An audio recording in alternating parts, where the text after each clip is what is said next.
Kala ko totoo. Kala ko bibigyan mo na sa Bago akin. naman po tayo sa second stand na patutunayan ko. Ito naman po sa stand naman po ito ng RCC. Na patutunayan ko na si Kristo naman ang nagtayo ng Catholic Church ayon sa Biblia at dokumento o mga referensya. Proceed po tayo ng 15 minutes ulit. Yung time starts na po. Maayong hapon kanatong tanan, mga igsuon, mga higala. At natutuwa ako sa ating katunggali dahil hindi siya malikot. Hindi tayo gaano nahirapan. Dahil yung ibang mga nakakalaban ko parang palos. Lumulusot pa kahit manine. Salamat sa iyo, brother, dahil honest ka na. Hindi mo talaga nasagot ang lailaing pangutana ko, mga tanong ko. Ngayon, ano bang meaning ng subjective and objective? Kanina binanggit niya po yun, at ang sabi niya, ang explanation natin bilang patotoo na ang nagtayo ng nagtayo ng simbahang Katoliko si Kristo is subjective. Alamin muna natin, ano ba ang meaning ng subjective? Ito po ang ating mababasa. Ayan. Subjective means based on personal feelings, opinion, taste, or experience rather than objective facts. Sa Tagalog, ang subjective ay nakabatay sa personal na opinion. Ikaw lang man nagkakaroon ng personal na opinion dito. Katunayan, wala kang handalang libro para patunayan yung sinasabi mo eh. Kaya nga hindi ka nakasagot sa tanong eh. Therefore, yung stand mo, that will be considered as subjective. Now, what is the meaning of word objective? Andito po ating mababasa. Objektibo. Check. Nakalagay, nakabatay sa katotohanan, ebidensya at nakasulat na datos, hindi sa personal na opinion lang. Hindi po personal na opinion ito. Because when this is my personal opinion, hindi na ako nagdala ng katakot-takot na libro. Kung subjective lang rin naman ang pag-uusapan. Yayamang ang aking explanation is objective, nagdala ko ng katakot-takot na libro. Ngayon, ano ba ang patunay na ang nagtayo ng simbahang Katoliko ay ang ating Panginoon Kristo ayon sa Biblia? Basahin natin sa 16-18 ng Mateo, ikay Pedro sa ibabaw niinig bato, pakatukuron ko ang akong simbahan. Sa Tagalog, o ikay Pedro, sa ibabaw ng batong ito, itatayo ko ang aking iglesia. At ang pintuan ng Hades ay hindi magsisipanaig laban sa kanya. Sinong kausap? Si Pedro. Ngayon, kailangan natin malaman kung nag-exist pa talaga si Pedro historically, archaeologically speaking. Ngayon ko lang gagamitin ito sapagkat ang nilusutan niya naman kasi yung subjective, punta tayo sa objective references. Ngayon, totoo bang nag-exist si Pedro na siyang inutusan ni Kristo during sa pagkatayo niya ng kanyang simbahan? O, tingnan po natin. Ang nangyari kasi, pagkatapos utusan si Pedro, nung matayo ang simbahan, at yung simbahan na yun sa 9:31 ng gawa, tinawag na Iglesia Katolika Apostolika Romana, at ang pananampalataya nun, ayon mismo sa Biblia Protestante, Protestanteng Biblia ito dito sa 1611 King James Version, hawak ko mismo ang Jeremy na aklat, baka sabihin mo, subjective ito, objective ito, dahil hindi ko naman aklat ito. Aklat Protestante ito, na may nihilobstat ng mga pastor noong 1611. Ano bang sabi? He warned them not to believe all teachers who boast of the Spirit, but to try them by the rules of the Catholic faith. Unsay atong nabasa sumala sa Biblia sa Protestante, ang pananampalataya nila Apostol Pedro na siyang nag-exist, historically speaking, during pagtatayo ni Kristo ng simbahan at yun ang simbahang Katoliko, ang kanilang palang pananampalataya is Catholic faith. Pananampalatayang Katoliko pala ang pananampalataya ni Apostol Pedro. Anong nangyari kay Pedro? 5:13 ng unang Pedro, napunta siya sa Babylonia. At yung word na Babylonia, sa panahon ngayon, is Rome. Saan po natin mababasa ito? Baka sabihin, subjective na naman. Dito po sa Bible Compact Dictionary, ito po ang ating mababasa. Anong sabi sa Bible Compact Dictionary? Nasulat na naman ang isang protestante. Subjective ito dahil hindi galing ito sa pananampalatayang Katoliko. Ano po ang ating mababasa? Basahin natin. Tinan mo to, pakinggan mo to, Brother Emmanuel ano po ang ating mababasa? Andito po sa The Bible Compact Dictionary. Ang sabi? Ayan, hanapin lang natin. Yan. Only only in New Testament do we hear of Peter's being in Rome. Amen? Amen. Ibig sabihin, si Apostolo Pedro, na siyang saksi sa pagtatayo ng simbahan na itinayo ni Kristo, nakarating pala sa Roma. Ano namang patunay natin labas sa Biblia na si Pedro ay nag-exist? Una, ayon sa apostolikong tradisyon, sa 2.15 ng ikalawang Tesalonica, si Pedro ay minartir sa Roma. Namatay si Pedro sa Roma at binibig sa Roma. Meron bang patunay? O ito, baka sabihin ko na namang subjective ito. Archaeological opinion po ito at basis. Anong sabi?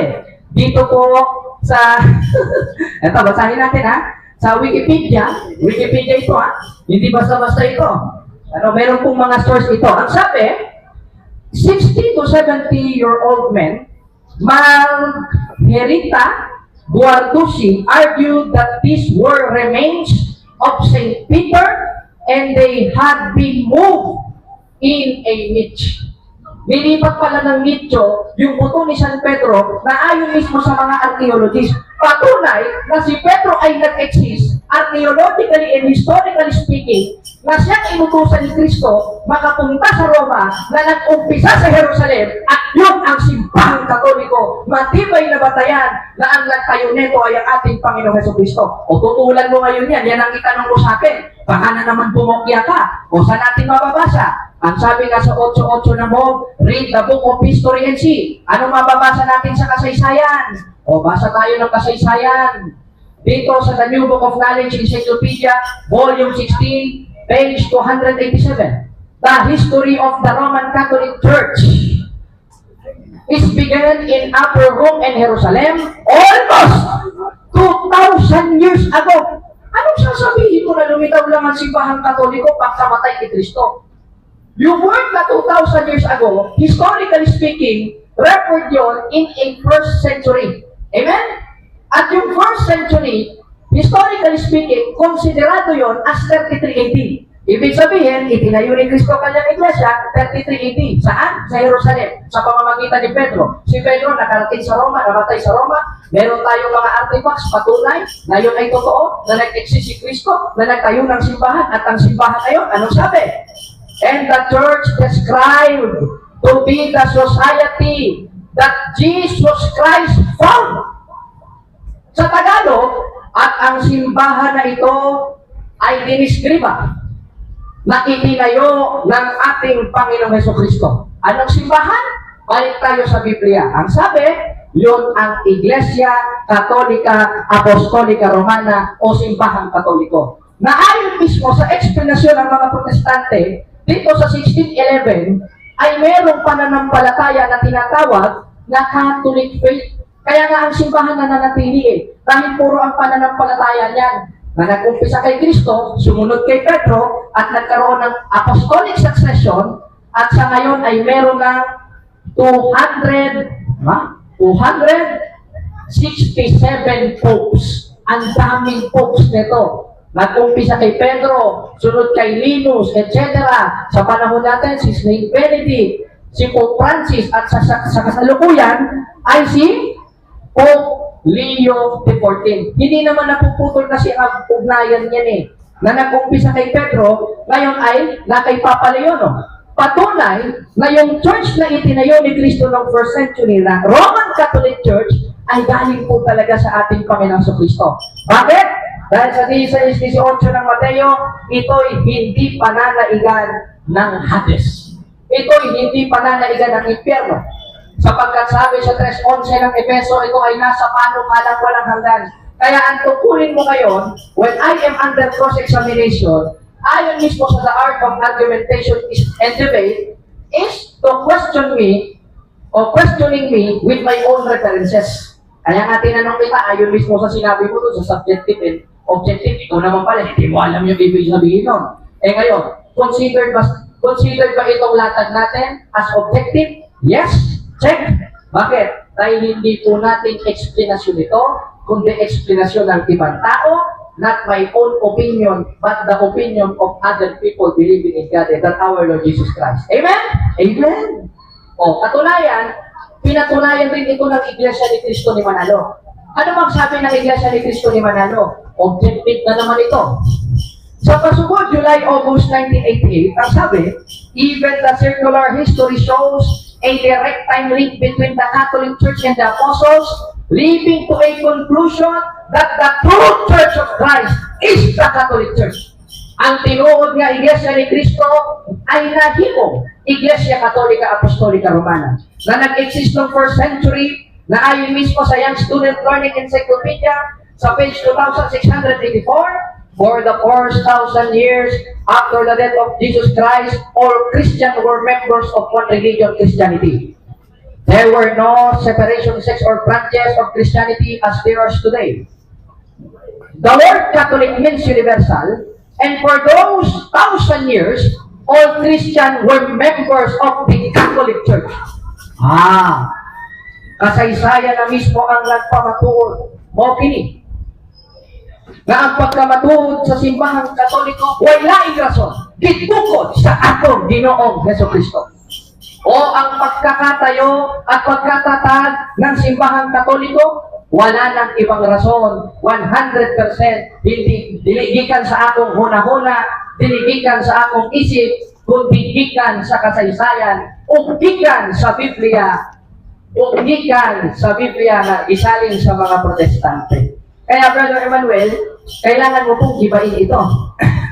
Itong mga latag ko. Napakadami po natin libro dito. Ngayon, punta naman tayo dun sa rosary. Tama, wala akong tutol na yung word na rosary ay nasa Biblia. Sapagkat yung word na rosary ay lumabas lang noong 1214. But the context o yung pananalangin sa rosaryo, nasa Biblia po yun. In essence, contextually. Patunay, noong 1st century pa lang, itinuro na ni Cristo ang rosaryo, contextually, bagamat wala pang nag-e-exist na rosary. Pero yung context, yes, nananatili. Dahil sa 26, 42, 43 ng Mateo, si Cristo mismo na nalangin ng paulit-ulit. Sa 1, 42, 43, hangtod sa 49 ng Lucas, si Maria, tinawag na pinagpala sa babaeng lahat. At yung buhay ni Cristo na siyang pinagnilay-nilayan, yung mga misteryo sa Rosaryo, nasa Biblia po yan. Ang Ama, Anak at Espiritu Santo, 28, 19, 20 ng Mateo, nasa Biblia po yan. Therefore, the context of the Rosary is in the Bible. But the word Rosary is absent from the Bible. Pero, hindi naman kasi kailangan yung nabase. Hindi naman kasi kailangan yung nakita. Kaya nga ang sabi ni Cristo sa 29 hanggang 30 ng 1, mapapalad ang hindi nakakita, ngunit nagsisampalataya. Kaya kaming mga Katoliko, hindi kami Bible alone. Kaya nga yan mismo ang patunay na hindi kami subjective. Ang faith namin hindi subjective. Ano pang patunay? Basahin natin dito sa isang komentaryo ni William MacDonald sa Bible Commentary. Ano ang ating mababasa? Ito po. Dito sa explanation niya, sa 16-18 ng Mateo, ang sabi, Church is built on Jesus Christ. Aba, tinayo pala ni Cristo ito. At sabi, the Christ, the Son of God, said, I will build my church, at yung church na yon sa pamamagitan ni Pedro, yumaon sa bawat bansa, at isa sa bansa ay yung Roma. Kaya sabi sa 1:7 ng Roma, ang mga taga-Roma tinawag na mga banal, nakapunta sa Espanya, at yung nakarating sa Espanya, nakarating sa Pilipinas, na ayon mismo sa sulat ni Sonia M. Saide na isang born-again Christian sa pahina 123, the greatest legacy of Spain to the Filipino people is Christianity, specifically the Roman Catholic Church.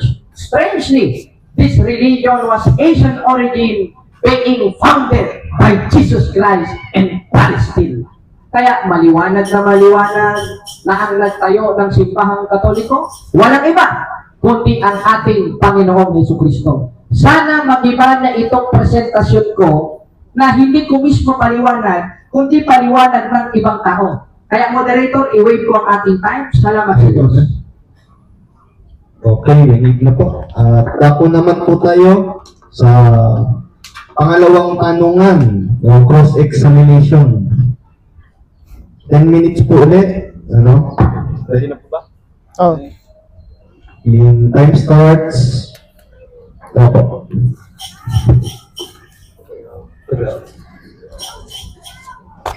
Haba ng tanungan, no? Pwede na siguro yung kahit mga 5 minutes lang, ano? Sa'yo kung wala Oh. kang may tatanong. Oh.